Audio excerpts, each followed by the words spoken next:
Welcome to the Octavius Gould Experience, and I'm your host, Octavius Gould. Today, I have the honor and privilege to introduce you all to an awesome guest, someone who I've known for about 3 decades, Troy Cobb. Troy is the Executive Sales Director for Cinch IT. How are you doing today? Welcome to the show.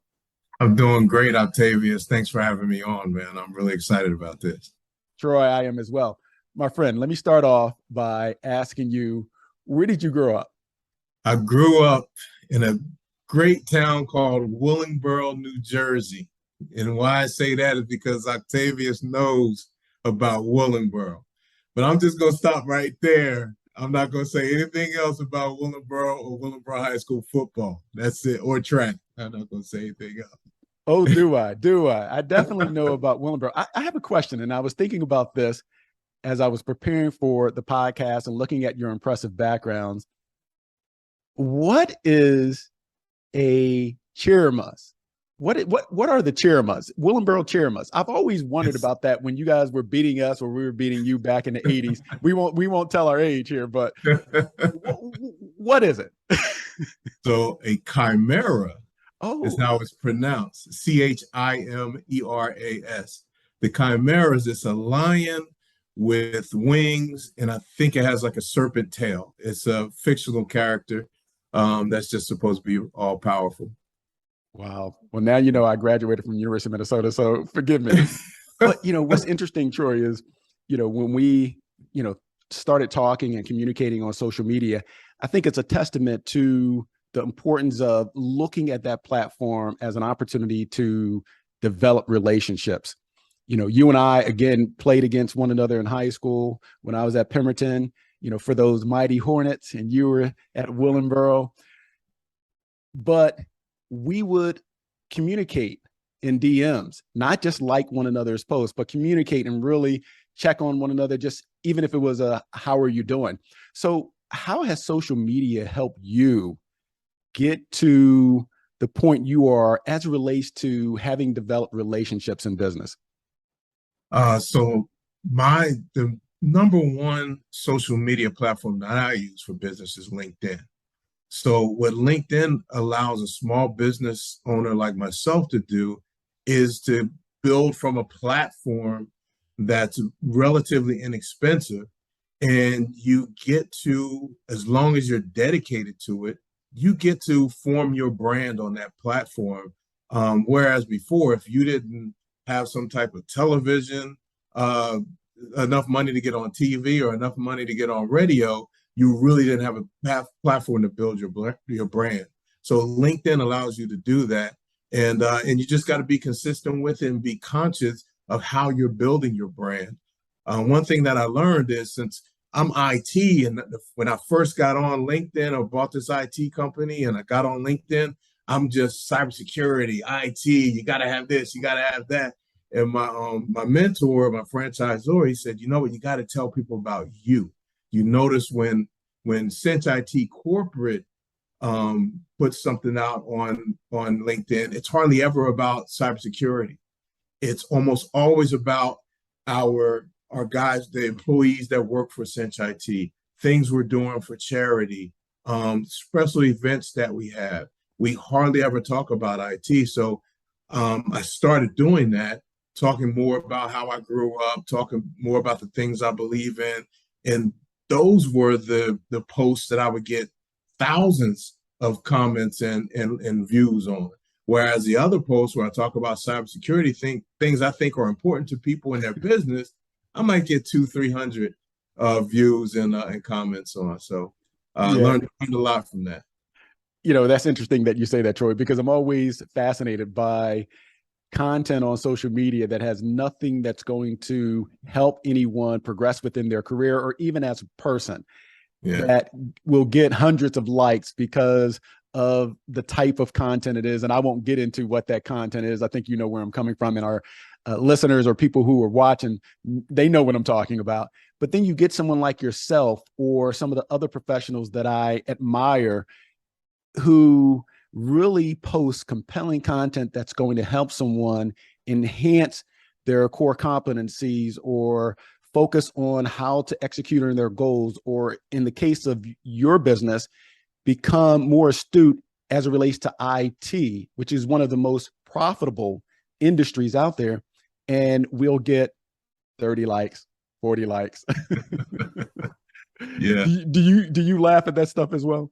Yeah, I do. I do. I'm dropping knowledge for people that usually don't have an opportunity to talk to an IT professional, at least not for free. And it's like, yeah, okay, I hear you, Troy. Thanks for giving us that knowledge. But if I talk about a mini bike that I got for Christmas, man, like 5,000 people think that's awesome. Exactly. And Troy, with that said, tell me about Cinch IT, what type of company it is, what it is you all do, and your value proposition. Awesome. So Cinch IT is what we call an MSP, managed services provider. What we do for small businesses is we become your IT department.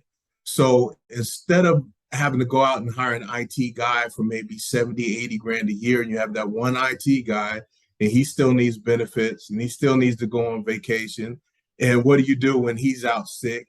You hire us as your IT team for a fraction of the cost. So with us, you get a help desk. We have 60 plus guys on the help desk. Our help desk is an American help desk up in Boston. We put our Cinch IT mouse pad next to every one of your computers or your users, and it has our 1-800 number on it. And they have unlimited access to that help desk. They can call them as many times per day as they want to, and you're not going to get any extra bill for that. 90% of the time, our help desk can remote into your computer and solve the problem. The other 10% of the time is when we send a tech on site, and there's not going to be an extra bill for that either. It's unlimited on site as well as unlimited tech support from the help desk. We pride ourselves on as well, when you call our help desk, 98.3% of the time, we measure that number every month, 98.3% of the time, you will be on the phone with a tech the moment somebody picks up the phone. In other words, we don't have a receptionist pick up the phone saying, okay, tell me what your problem is. Okay, here's your ticket number. As soon as a tech is available, we'll call you back. We don't do that. We have techs picking up the phone and immediately working on the problem. And that's a big game changer for our clients, particularly ones that had an IT company, were not happy with them and switched to us. They're just like, man, I love Cinch. I pick up the phone. I'm immediately working on this problem, not waiting a day for somebody to call me. Awesome. And Troy, that leads me to wondering, as a youth, what is it that you wanted to be? About that time when Pemberton was beating Willingboro in various sports, especially football.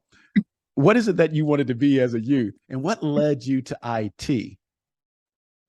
You really messed me up with that fake news you put on the front of that question. From my recollection, from freshman year to senior year, I don't remember ever losing to Pemberton. But anyway, so I always wanted to be a businessman. And I remember telling people that and telling my mom that. And she said, well, what kind of business do you want to run? I was like, I don't know. I really don't know what kind of business I want to run. I said, one day it's going to strike me. One day it's going to happen. And I'm going to be like, that's the business I want to run. And I didn't think it would take, until I was in my 50s for it to happen.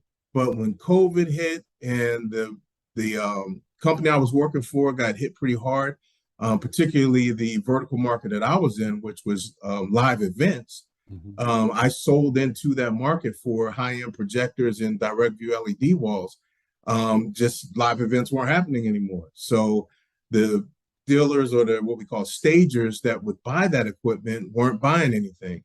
And then on top of it, the equipment that they had was just sitting in storage and not collecting any hours, not getting any wear and tear on it. So I was seeing that calendar, that time span of when they would start buying again, kept getting longer and longer the longer COVID lasts. And I said, well, it's time for me to make a decision, because to me, the writing was on the wall, what was going to happen with my position. And there was an opportunity offered by the government that said, hey, you can take some money out of your 401k without having to pay a penalty and do what you need to do. So that's what I did. And I decided I wanted a business but I didn't want to start from scratch. I knew I wanted a franchise model. So went on the internet, started researching franchises, and saw Cinch IT. And I immediately understood what they did because the company I was working for had always outsourced their IT. I was there for 10 years, and the whole 10 years we had outsourced IT. And I knew the pain points of dealing with an outsourced IT company. And so when I interviewed with Cinch and they told me how customer service was #1 in their book, and how you can pick up the phone an unlimited amount of time and call the help desk, we couldn't do that with the IT company we had. We had to call our operations manager, get permission from the operations manager that the problem was bad enough to call the IT company because they knew they were going to get a bill, and they didn't want to get a bill for some stupid problem that they could have solved themselves. So I said, man, this is a whole different model. It's a one low monthly fee model. I think I can really make this work, and it's been going really well for me. I made the right decision, I think. And what were some of the challenges that you had to come? We all face adversity when we're doing something, different and new. What was that for you, and how did you overcome it? The toughest part, so when you come into Cinch IT, if you decide to be a franchisee, you got to have 2 employees. One is your sales guy, the other guy is your tech. And you get to, as the owner, you get to choose which guy you want to be, or you can be the owner and hire both guys. And I was like, there's no way I could do that. Be the owner and hire 2 guys, and they would hate me because I would be down their throats. I think I would be micromanaging too much. So I said, you know what? I'm going to be the sales guy. I got a sales background, and I'm going to hire a tech. And that's the way I did it. And sales has been challenging, especially during COVID. When I got into this thing, it was December of 2020. And then, and we were in the middle of COVID. I'm thinking we're probably at the end of COVID, right? But we were really in the middle. And so for the next 3 months, we trained, went up to Boston to the headquarters, got some training, and came back and really didn't kick the business off until April of 2021, when we started really doing business. And it was like I came out of the gates with 5 clients within the first couple of months. I'm just like, man, this is going to be easy. And then I went about 6 months with no new clients. Just living off of the business from my present clients and trying to figure out why did the thing dry up? What happened, But then business finally starts coming. You keep priming that pump, priming that pump, priming that pump. Do your networking, do your direct mails, do your cold calls, and it's going to come back around. And finally, it started coming back around, and I've been on a pretty steady pace for the last 3 or 4 months of adding on new clients and making the business grow, and it's really felt good. But this ain't easy. This ain't for everybody. Sometimes I lay awake at night thinking, what in the heck was I thinking? I could just be getting a check every 2 weeks like I used to. Now I'm bumping and grinding, man, trying to make this thing happen. But I know that in the end, I'm going to be really glad that I did it. But if it was easy, everybody would do it, and it definitely ain't easy. Okay. And as an entrepreneur, someone who's in the type of business that you're in, you always hit that crossroads where you have to make a decision. Yeah. Do I give up and try something different, or do I stay the course? When was it that you were at that crossroad? And what is it that you did, Troy, to motivate and inspire yourself to persevere and to keep going? When I told my wife what I was thinking about doing, she pretty much told me, we make this next step, there's no turning back. There is no turning back. I don't care how hard it gets, you're going to keep going and keep going and keep going, because I know you can do it. And I'm going to back you with everything I can possibly back you with. And it's about to bring tears to my eyes, man, because she literally lived up to that. Every point where I felt like, man, should we just give up? When I went through that 5-month period, man, when I wasn't bringing on any new clients, I was interviewing clients, but they weren't the right fit for the services I was offering. I was out there grinding, but it just wasn't coming through for me. But she never wavered. She never wavered, and she's just been my rock, man. And I don't think I had a choice, man. I couldn't give up. Yeah, That is awesome. when I start getting discouraged, she just holler out, boots on the ground, put them boots on the ground. Let's make it happen. There you go. Man, if you got a partner like that, like I have, you just don't have a choice, man. You got to make it happen. That is awesome. That is awesome. And the reason why it is because you hear so often people posting on social media about the support that they get is normally from people that they don't know.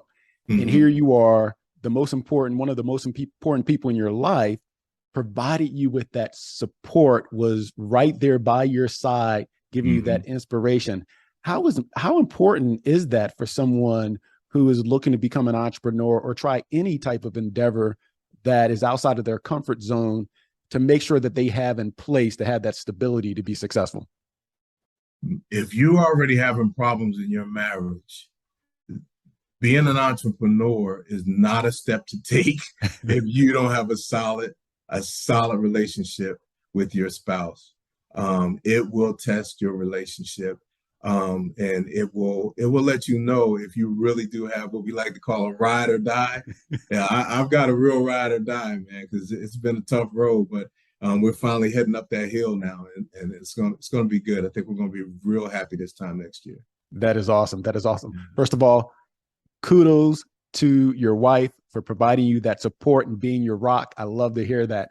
Yeah. Let's go back a little bit and, think about, 10, 15, 20 years ago, what you would have told Troy then so that you wouldn't hit some of the pitfalls that you've hit over your career. Because, I am as authentic as they come, and I've experienced failure that became the foundation to my future success. So I like to be very forthcoming to my audience as it relates to the type of failures that I experienced, how I overcame those failures, and then to see if they can implement it into their personal or professional life. So what would you tell the Troy 10, 15, 20 years ago that would have helped you avoid some of those pitfalls? I would have told myself, don't bank on other people believing in you, just because you believe in yourself.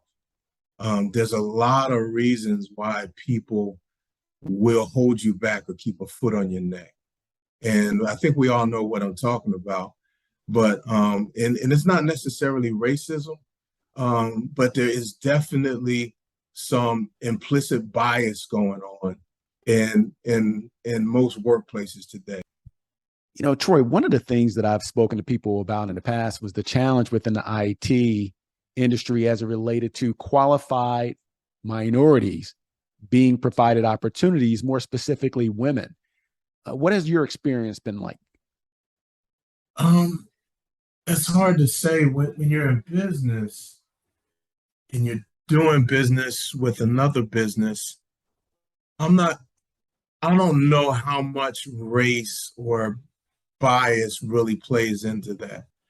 I'm sure it does with some people, but my experience has been, as long as I've been able to explain the product well, speak clearly, be able to answer their questions, I've been able to win the business without any problem. But I think when you walk in as a minority, you have to be on your game more so than your counterpart. I can't make very many mistakes and get away with it and still win the business. I was beating myself up about a presentation I did a couple weeks ago to a law firm. Felt like it was the worst presentation I had done, and more so for the executive summary I had put together for why they needed our IT and our cybersecurity. Because I spotted, as I was giving the presentation, a couple of typos, because I had done some copy and pasting from another executive summary and forgot to take some stuff out that applied to a different client. And I'm thinking, God, I hope he doesn't see that. I hope he doesn't see that. And then I was getting some pushback about what I was saying, but I was able to substantiate the data that we had, and I was still able to win the client. I was really surprised when he told me he was going to move forward and go with Cinch IT. And I was thinking, man, that was probably my worst. And I bet you a lot of people would have looked at it and thought I had done a pretty good job, but I know what I expect out of me, and I push really hard to make sure that I'm dotting every I and crossing every T, and I'm ready for every presentation. Because I just feel like, and I used to say this when I was in corporate. I remember this manager I used to talk to from time to time, just, you know, kicking it with him, talking about stuff. And he was asking me at the time, he's like, why are you in here 12 hours a day, going to school at night? Why are you doing so much to get ahead? And I said, man, when you're a minority in a high-tech industry, you got to walk twice as fast just to stay one step behind. Exactly. And he was like, man, did you make that up? Yeah, that just came right. I'm gonna steal that one. Can I steal that one or borrow? Yeah, man. You can borrow. And it's interesting that you say that, because I kind of faced that in corporate America as well. When I was a VP of sales, I didn't have my college degree until later in life when I went back to get my business management degree from the University of Minnesota. And one of the things that I did early on in my career is made sure that I took advantage of every development opportunity that organizations provided. But you're right. You touched on the fact that you have to cross every T, dot every I. For example, even on my podcast, you see that I wear a white shirt and tie because I'm just conditioned to have executive presence, because you have to look the part, be the part, and act the part.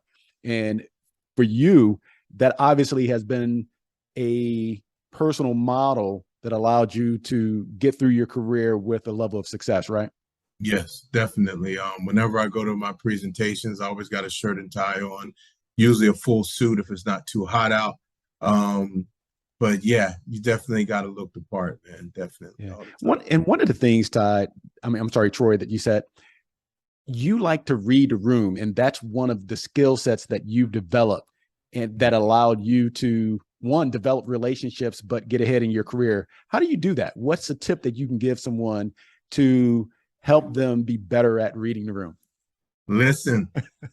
Before you say anything, listen. Listen. People don't know you stupid until it comes out of your mouth. I love it. I love it. You could be thinking of the stupidest question in the world. But if you don't say anything, people don't know how much you don't know until you open your mouth and show them how much you don't know. So I sit back and I listen. And then I know where everybody is at in the room, and then I get into the conversation. That's awesome, because I always tell people, you tell people who you are as soon as they hear you speak. And back to that opportunity that you were under the impression that you didn't do well when you secured it, could it have been trust that you had developed that had already put you in a place where you were 50% ahead of the game as it related to winning that opportunity? Because I know in a lot of different industries, trust is really important, especially when you're looking at coming in and taking over someone's IT, which is a critical aspect of their business. So how does trust play into what you do, and could it have played a role in that situation? Oh yeah, definitely. People, especially when you come across a client that knows IT, that's when you really got to be on your P's and Q's, and just admit sometimes they ask you something too technical. Just say, you know what, I'm going to check with my engineer and get back with you. And don't try to make something up, man, because as soon as you try to make something up, that's when the trust is gone. It's out the window. You can kiss that account goodbye. So just be honest with people. You know, hey, I'm the business owner. I'm the sales guy. I do have a technical background, but I don't know everything technical. And that's how I was able to win over my biggest client that I have today. It's because he's very technical. He was running all the IT for the company. It was just getting to be too much for him. He wanted somebody he could hand it over to. And he already trusted me because he knew me from my corporate days, because I used to sell high-end projectors to his company. So when I came in, he knew how much I knew about IT. He knew I knew a lot about AV, but he trusted me because I didn't try to, sell him anything that he didn't need, because I knew he knew exactly what he needed, and I just wanted to show him, you can trust me. We're going to provide you with the best IT support and cybersecurity in the industry. And I was able to get him to move forward with me, even though I was brand new to IT, it was brand new IT franchise, but he trusted us, and he's my biggest client now. I've been with him for about a year now. Okay, and folks, you're listening to my special guest, Troy Cobb, who is the executive sales director at Cinch IT, based here in Atlanta, a longtime personal friend of mine from New Jersey, Willingboro, New Jersey, to be exact. And Troy, one of the things that you just mentioned was that you didn't sell him what he didn't need. And I've managed salespeople, from your entry-level sales representatives to your high-level national accounts. And for the most part, most people are always worried about how much revenue they can generate so they can increase their commission. Why is it important to work with professionals that you engage with the mindset that you are there to help them and provide a solution versus putting money in your pocket and selling them things that they don't need? Oh man, because when you build up that relationship of trust, the money's going to follow that. So if you when you get a client and you start doing things that are questionable, and they have to start going and checking on everything that you tell them to do, it's not going to be a good relationship. When a client comes to me and they say, Troy, I need a new laptop for this for this employee that's going to be doing marketing, we immediately tell them, hey, this is the laptop you need. We're not going to try to get you some $3,000 laptop with all these bells and whistles and everything. When it's somebody that's doing marketing, they might have a few applications that they're using to do the marketing, but they don't need a souped up video card or a crazy amount of RAM. They pretty much need a basic business laptop, and that's what we're going to get for you. We're not going to try to sell you on something that you really don't need. And after a while, the orders just start coming in, and they don't question what you say because they trust you. They know that you got their back. And I'd rather have that 10-year relationship rather than a 2-year relationship where I tried to get them for every dime I could get them.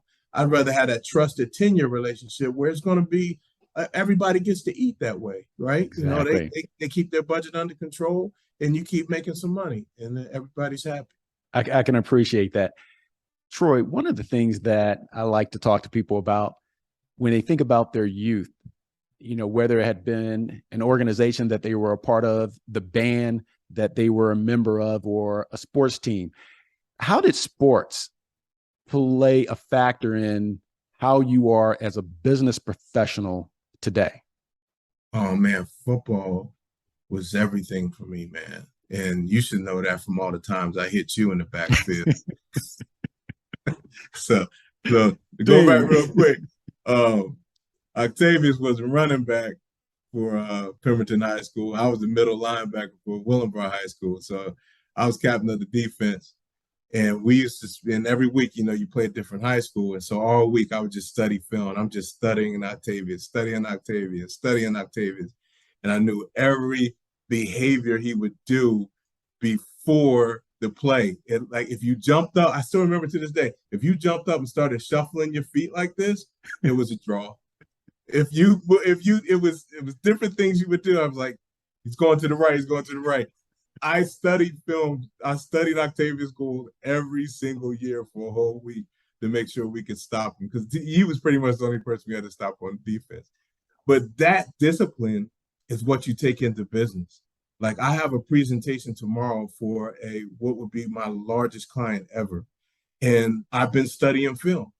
So I'm looking at what the services that they have now with the present IT company, and I'm looking for flaws and I'm looking for weaknesses, and I'm going to come at them with a presentation just like I came at you with a defense to stop your offense. So it taught me discipline, it taught me preparation, and it taught me to be able to perform once I'm on that stage, once I'm on that field. Stay calm, You're educated yourself, you've prepared, you've practiced, you're ready. Don't get nervous. Let's do this. That's what football taught me. There you go. And I tell you what, Troy, as you probably know, I have tremendous respect for my Willenboro brothers. You know, not only from a competitive perspective, but friendships that have developed for 3 decades. And I speak to many of you gentlemen, as I call you all, from the borough on a regular basis. And that just makes me feel good because it brings back very fond memories. Troy, how can people get in touch with you? What is the best way to get in touch with you? Your website? Yeah, give me a call. I'm at area code 678-899-9590, or shoot me an email at troy.cobb@cinchit.com, or you can go to our website, cinchit.com. I'm the Sandy Springs office. And if you are a listener or someone who views my podcast on YouTube, this is a gentleman that I have tremendous respect for.